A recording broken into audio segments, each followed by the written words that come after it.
आपने कहा है कि एनसीपी ने आपकी पीठ में खंजर घोंपा कांग्रेस के।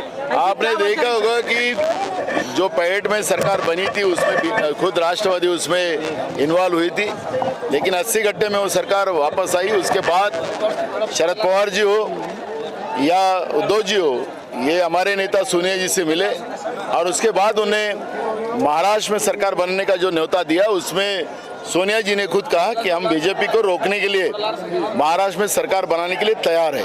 उसके लिए एक कॉमन मिनिमम प्रोग्राम भी बनाया गया और उसके आधार पर ये सरकार चलने लगी।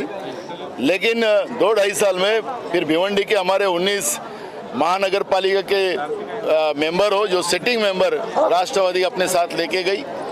आपने कल ही भंडारा गोंदिया में देखा कि जिला परिषद पंचायत समिति में बीजेपी से अलायंस राष्ट्रवादी कर उनसे सत्ता में शामिल होते हैं। तो ऐसी जो मानसिकता रखने वाली राष्ट्रवादी पीठ पर अगर खंजीर कुपसने का काम, हमें दुश्मन भी चाहिए तो सामने का चाहिए। अगर साथ में रहकर अगर पीठ पे खंजीर कुपसने का काम किया जाता है तो इसका जवाब पूछा जाएगा।